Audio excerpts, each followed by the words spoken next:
Hello, this is Matt on the Moon Lambeau channel, and here's a headline from Forbes. SEC versus Ripple, the cryptocurrency trial of the century. And I think that's a fair headline because, frankly, fortunes, I don't think it's too much to say that it's not hyperbole, fortunes hinge on this. Fortunes absolutely hang on to this guy. In fact, my own personal fortune. So I'm hoping this goes the way that we want it to.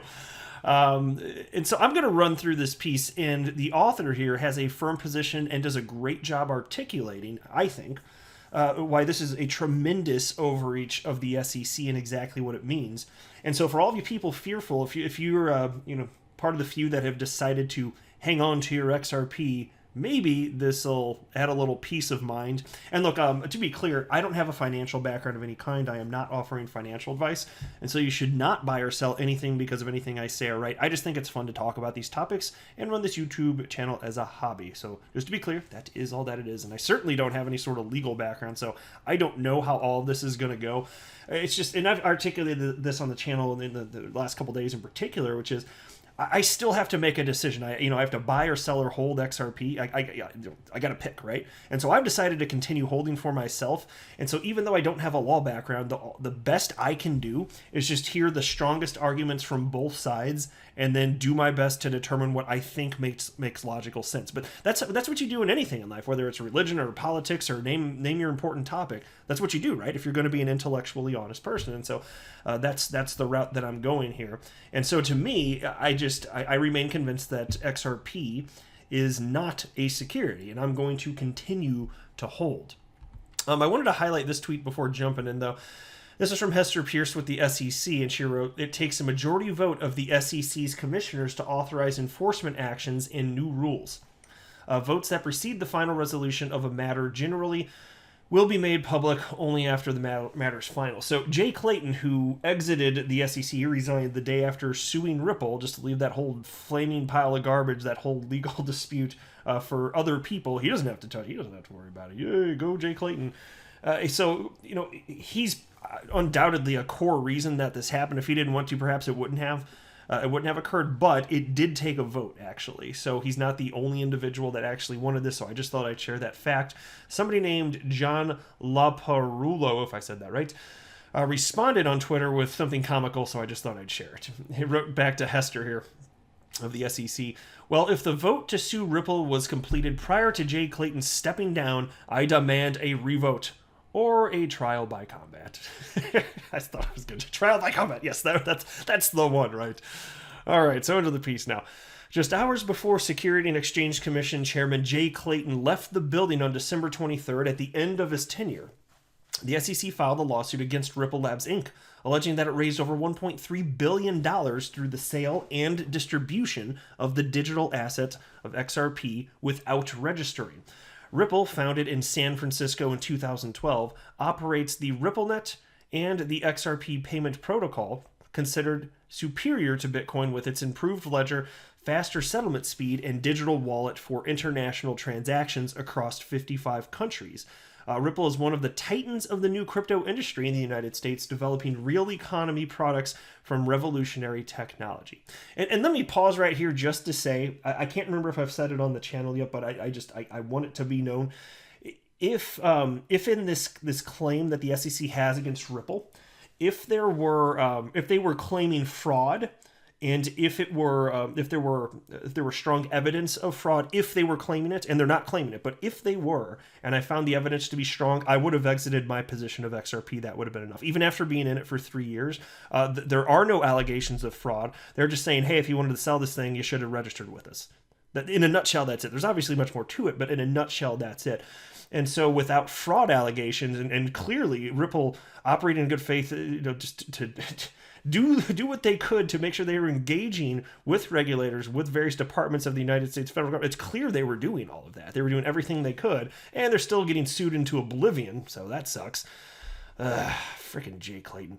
Anyway, the piece continues. Ripple's blockchain-like exchange network is claimed to be an efficient, inclusive, and low-cost supplement, some say alternative, to traditional payment networks like the Society for Worldwide Interbank Financial Telecommunication. You know what that is, right? That's the long-form name of SWIFT. I think I'm never going to commit that to memory. If you ask me what SWIFT stands for, even after being in the space for 3 years, I'll be like, I don't know, but it sounds stupid. I know the word telecommunication is in there, and for some reason that sounds really old-timey to me. Other than that, I don't know. I don't know how many of the words I would have gotten, but what a stupid name. Anyway, the SEC suit does not allege fraud, but seeks unspecified damages and to ban Ripple's executives from participation in digital asset market trades.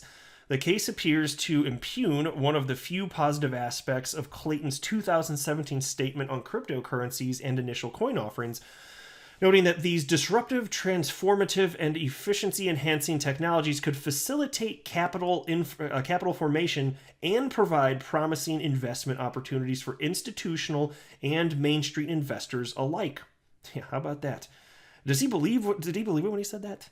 Anyway, more largely, the case reaffirms Clayton's statement in which he claimed supreme SEC authority to regulate every digital asset imaginable, regardless of its design, intention, or use. And you just wait till we get to the part of this where we explain the overreach. That's one of the most enjoyable and interesting parts of this article. But anyway, following the suit, the price of XRP plummeted by 25%.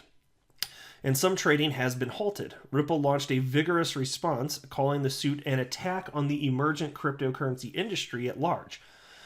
The case has interesting parallels to the telecommunications in which regulators use obsolete laws to regulate new technologies, undermining U.S. competitiveness and innovation. Clayton's parting shot was his most audacious swipe against an innovative industry he spent 4 years trying to dominate with authority claimed from a 1934 statute. With potentially sweeping implications, the case is shaping up to be the crypto trial of the century. Here are some of the key issues. Number 1, currency or security. Security, damn it! The central question is whether XRP is a currency or security. Currency is a medium of exchange and store of value, like dollars, gold, or frequent flyer miles. A security, on the other hand, is a financial investment contract typically tradable like a stock or bond. This matters because different laws and regulations apply. In 2015, the United States Department of Justice and Treasury concluded, as part of a settlement with the Financial Crimes Enforcement Network, which is FinCEN for short, that XRP is a currency. Indeed, Ripple has been complying with rules for digital currencies with these agencies for 5 years. In addition to the currency compliance it performs across countries. Ripple notes that the XRP ledger is decentralized and open source, operating on consensus among a growing community of users and developers making new products with it, and XRP is not an investment contract in their company, nor something they control. If investors want to invest in Ripple, they would buy shares in the company itself, not XRP. And by the way, even though Ripple is not a publicly traded company today, I suspect they will be in the future. Brad Garlinghouse has made that pretty clear. I think the things with the pandemic this year did slowed it down for a lot of businesses, frankly. But you actually, if you're an accredited investor, and there's steep requirements there, frankly, you actually can purchase shares of Ripple, the company, on secondary markets. But I think the requirements, I'm going from memory, is that you have to be earning at least $250,000 a year, or have a net worth of at least $1 million. So most people not capable of meeting that threshold. Anyway, piece continues. This determination has not stopped the SEC from claiming that Ripple's practices with XRP amount to investment contracts under the Howey test and hence require disclosures as securities. The SEC has brought similar suits against other cryptocurrencies, notably Grams from Telegram and Kick Interactive tokens, causing tension in the cryptocurrency world as America's 8 financial regulators jockey for preeminence as the top cop in fintech. And so there you go. This is what I've been bitching about for 2 years, bitching up a storm on the Moon Lambo channel, but I can do that. It's my channel. I do what I want. And it's annoying, though. It's freaking annoying that the government, frankly, can't get its head out of its own rear side. And it's just like the left hand doesn't know what the right hand is doing. It's insane. You can't have multiple departments of the United States government all saying that XRP is something different and not agreeing with each other, and then expecting Ripple to be able to comply to everybody when the government doesn't even know what the hell it is. It's completely absurd. So I love this section. Number 2, regulatory boundaries. You'll get a kick out of this one. And hopefully, by the way, I'll tell you what, as I read through stuff like this, because I continue to do research, I don't know if it does it for you, but for me, it instills confidence that Ripple's in the right here. I don't know about you guys. And again, it's not financial advice. I don't know how this is all going to turn out, but for me, it does instill confidence. So I will continue to hold my XRP. But anyway, regulatory boundaries. The case represents a significant regulatory overreach. Reasonable minds can agree that however compelling financial technology may be, Congress, not regulators, decides what is regulated.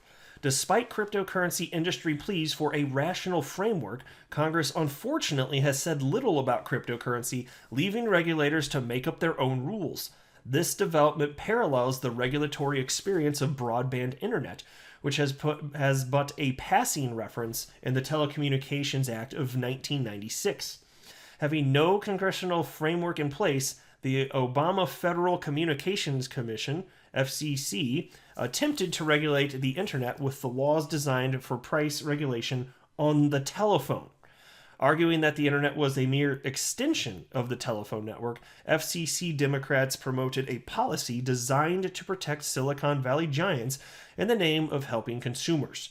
The gambit spawned more than a decade of litigation and thwarted billions of dollars in investment in new broadband networks, depriving broadband network operators of the ability to recover costs and creating a digital divide in rural areas. With the Ripple case, the shoe is on the other foot. A Republican agency in an expressly deregulatory administration purports to protect consumers by going after currency innovators. Such turf grabbing is a classic symptom of regulatory obsolescence and perversely keeps legions of lawyers in business in federal courts. That's powerful right there, right? Did it strike you the same way it just struck me? And I can't imagine the SEC prevailing in court. Look, I know that this is not something that I specialize in, but holy logic, my friends. Just use logic, right? It's absurd. It's just a power grab, and they're going to see if they can fight and by chance happen to win. And thanks for protecting me, SEC. I feel good that you crashed my investment in XRP. Suck a fat one. Number 3, do regulators protect China or U.S. consumers? While disclosure is recognized as an important element for functioning market and consumer protection, it's notable that the SEC has allowed hundreds of Chinese firms with a collective value of $2.2 trillion to list on U.S. exchanges without disclosures or audits for almost 2 decades, gravely endangering U.S. investors. Earlier this year, the bipartisan U.S.-China Commission submitted this in a report to Congress and described how China enjoys the fruits of America's financial markets while it simultaneously upsets global norms. However, it seems that America's fledgling cryptocurrency industry was the focus of Clayton's wrath, not China. In any event, consumers are increasingly drawn to Ripple and cryptocurrencies precisely to avoid the cost and complexity of traditional, highly regulated financial services, a trend which itself demonstrates that innovation frequently delivers better outcomes than regulation. Moreover, the flagrant deficit spending by the U.S. government drives down the value of the dollar and drives investors and consumers to more transparent, decentralized money like cryptocurrency. And have we not seen that trend? That's the reason, I won't go off on a tangent, but that's the reason that Michael Saylor, the CEO of publicly traded company MicroStrategy, has now invested $1 billion in Bitcoin specifically within the last several months or so. This is exactly why. We're talking about the debasement of the United States dollar. It's gross, man. It's not cool. Number 4. What is the U.S. strategy for cryptocurrencies and blockchain? The conflicting approaches amongst U.S. regulatory agencies reflects the lack of larger regulatory framework. While permissionless innovation has helped spawn the innovation, regulators left unchecked will seek new things to regulate. In the past, the bumbling approach may have mattered less, but today the U.S. faces an existential economic and security crisis with China, which is determined to supersede America. Seeing that the U.S. doesn't have its Crypto Act together, China has moved to issue its own digital currency, build a blockchain ledger from it, and pilot the technology's use in its domestic economy. Clayton's replacement could make a much-needed reset. While the SEC chair may inherit a flawed lawsuit, this new leader need not repeat the flawed policy. More important, Congress should step up in 2021 and make the proper framework for cryptocurrency to ensure U.S. leadership and clarify regulatory boundaries. Bam, a mic drop. And so, look, from my perspective, and we'll see, maybe it doesn't go the way I think and hope it will, but I remain confident that Ripple will be vindicated in court, or there will be a settlement, and XRP, it'll be proven to not be a security, and then life will go on after normal, and this will end up proving to be the greatest shakeout of XRP holders in history. And I think it's disgusting that Jay Clayton and his team paved the way for this under the guise of protecting us. It's absolutely repulsive. I hate it. But I will wrap up there. Thank you for stopping by, my friends. I am not a financial advisor. Do not buy or sell anything because of anything that I say or write. That would be a very, very, very bad idea. Until next time, to the moon, Lambo.